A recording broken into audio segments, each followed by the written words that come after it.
Current తగిలిన సుబ్బమ్మ కింద పడిపోయింది. ఎప్పుడు లేనిది ఈరోజు ఈ స్విచ్ కి కరెంట్ రావడమేంటి అని అడిగాడు రామయ్య. ఏమీ తెలియనట్టు ఇద్దరూ కామ్గా ఉండిపోయారు. ఆ అరుపులకి స్వాతి తన గదిలో నుండి బయటికొచ్చింది.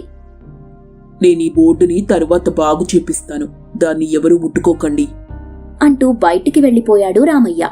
అది చూసిన స్వాతి తన మనసులో, ఏంటి ఇందాక నాకు ఎటువంటి షాక్ కొట్టలేదు, ఇప్పుడెలా జరుగుంటుంది?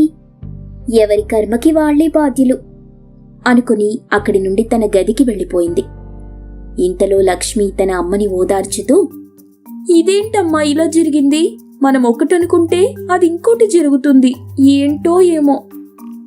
అది నాకు అర్థం కావడం లేదే, ఏంటో నా కర్మ ఇలా జరిగింది. అమ్మా నొప్పిగా ఉందే, నడవడానికి కూడా కాళ్ళు రావటం లేదు అంటూ మూలుగుతూ చెప్పింది. అప్పుడు లక్ష్మి, ఇంకా నీ అదృష్టం బాగుంది, సమయానికి రామయ్య వచ్చాడు కాబట్టి సరిపోయింది, లేకపోతే ఈ సమయానికి నీ ప్రాణాల్లో గాల్లో కలిసిపోయేవి. ఆ మాట అనగానే సుబ్బమ్మ షాక్ అయి, వామ్మో అది నిజమేనే, సమయానికి రామయ్య రాకుంటే కాకిలా మాడిపోయి ఉండేదాన్ని. అమ్మా దేవుడా, ఒళ్ళంతా హూనమైనట్టుంది అని ఒళ్ళు విరుచుకుంటూ ఉండగా, సరిగాని అమ్మా, తొందరగా వెళ్ళి ఆ స్విచ్ బోర్డుని బాగు చెయ్యి, దాన్నలా చేసింది మనమే అని తెలిస్తే కొంప మునుగుతుంది అంటూ నెమ్మదిగా చెప్పింది. అప్పుడు సుబ్బమ్మ, అవునవును, ఇప్పుడే వెళ్ళి దాన్ని బాగు చేస్తాను, లేకుంటే కొంపలంటుకుంటాయి అంటూ వెంటనే వెళ్లి ఆ స్విచ్ బోర్డ్ని బాగు చేసింది. ఏమీ ఎరగనట్టు సైలెంట్ అయిపోయింది. ఇంతలో రామయ్య ఒక ఎలక్ట్రీషియన్ని తీసుకుని వచ్చాడు.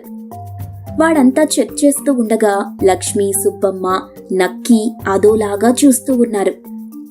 అంతా చెక్ చేసిన తరువాత, అంతా మామూలుగానే ఉంది సార్, కనెక్షన్లన్నీ కరెక్ట్గానే ఉన్నాయి అని చెప్పాడు ఎలక్ట్రీషియన్. అది విన్న లక్ష్మి, సుబ్బమ్మ హమ్మయ్య అనుకున్నారు.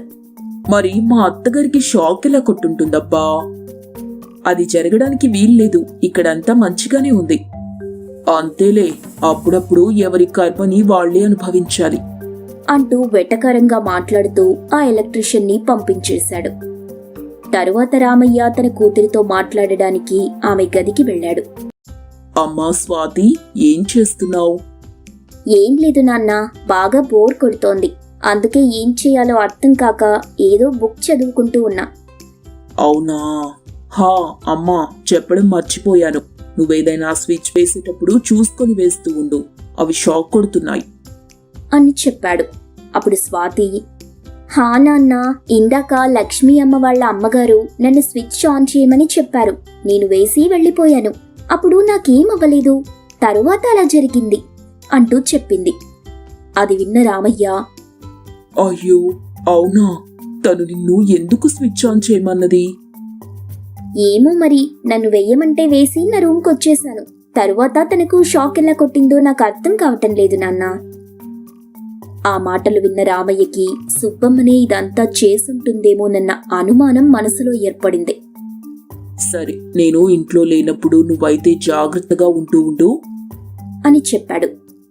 ఆ మాటలు విన్న స్వాతి, ఇప్పుడు ఏమైంది నాన్న, ఎందుకలా అన్నావు? ఏం లేదు తల్లి, జాగ్రత్తగా ఉండడమే మంచిది కదా, అందుకని అలా అంటున్నాను. స్వాతి సరే అంటూ తల ఊపి, సరే కాని నాకు తమ్ముడితో ఆడుకోవాలనిపిస్తుంది నాన్న. సరే, ఇప్పుడే వెళ్ళి బాబుని తీసుకొస్తానుండు అంటూ వెళ్లి బాబుని తీసుకున్నాడు.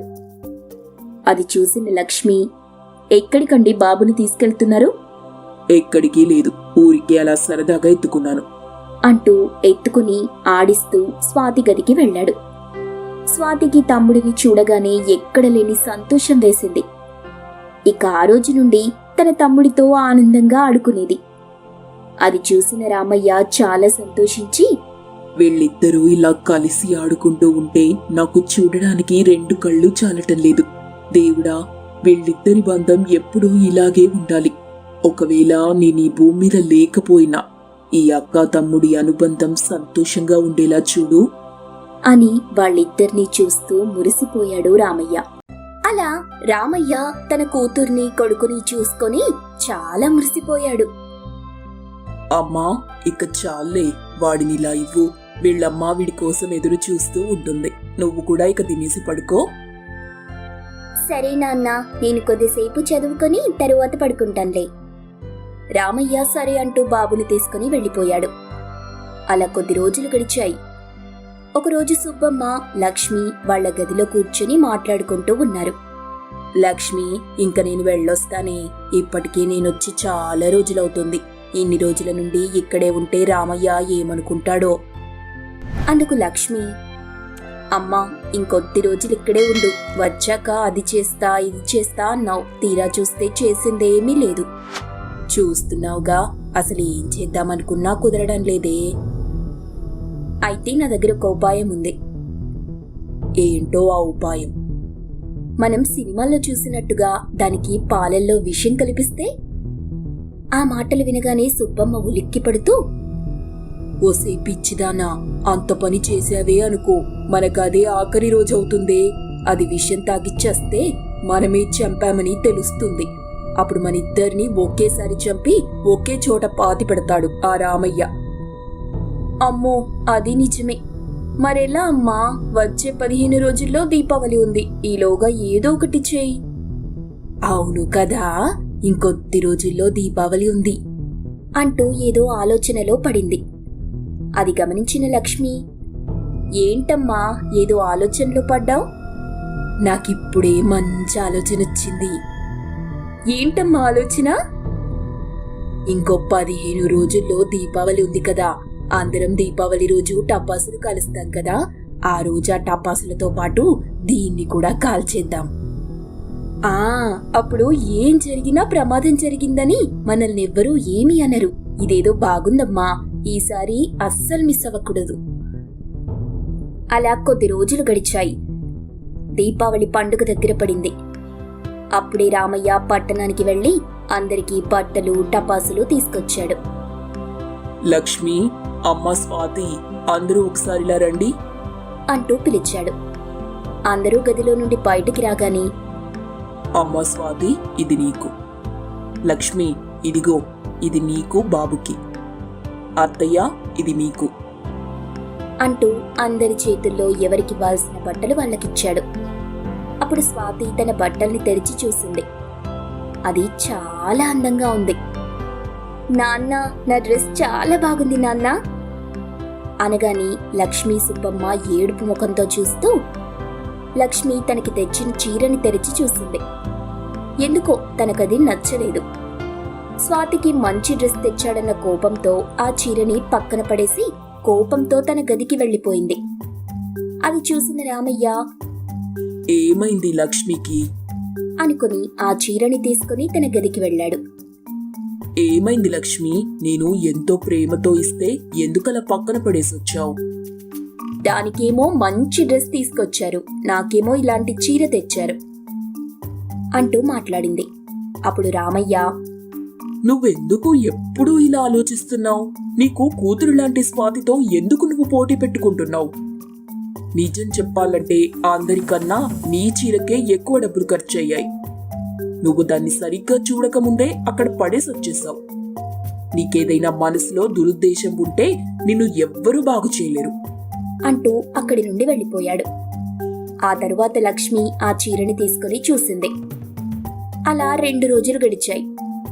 దీపావళి పండుగ రాని వచ్చింది. ఊరంతా టపాసులు పేలుస్తూ ఆనందంగా ఉన్నారు. సుబ్బమ్మ, లక్ష్మి మాత్రం స్వాతిని ఎలా కష్టాలు పెట్టాలని ఆలోచిస్తూ ఉన్నారు. ఇక స్వాతి ఆనందంగా టపాసులు కాలుస్తూ ఉంది. అప్పుడే లక్ష్మి, సుబ్బమ్మ బయటకొచ్చి, అమ్మా, రామయ్య ఇక్కడికో వెళ్ళినట్టున్నాడే, ఇప్పుడే ఏదో ఒకటి చెయ్యి అనగానే పక్కనే ఉన్న ఒక రాకెట్ తీసుకుంది సుబ్బమ్మ. పైకి పెట్టాల్సిన రాకెట్ ని స్వాతికి ఎదురుగా పెట్టి నిప్పు పెట్టింది. ఆ రాకెట్ నేరుగా స్వాతి దగ్గరికి వెళ్ళగానే స్వాతి కింద ఉన్న చిచ్చుపుట్టి కోసం వంగింది. ఆ రాకెట్ స్వాతిని దాటుకుని పక్కన ఉన్న గోడని తగిలి మళ్లీ రివర్స్ లో సుబ్బమ్మ మీదికే వెళ్ళింది. అది చూసిన సుబ్బమ్మ, చచ్చండ్ర దేవుడోయ్ అంటూ వెంటనే చేతులు ముఖానికి అడ్డు పెట్టుకుంది. ఆ రాకెట్ వచ్చి సుబ్బమ్మకి తగిలి ఢామంటూ పేలింది. సుబ్బమ్మకి చేతులు కాలి చీరకి నిప్పంటుకుంది. ఆ అరుపులు వినగానే వెంటనే లక్ష్మి పక్కన ఉన్న నీళ్లు ఆమె మీద పోసి మంటలార్పేసింది. అది చూసిన స్వాతికి ఏం జరిగిందో అర్థం కాలేదు. ఇంతలో రామయ్య వచ్చాడు.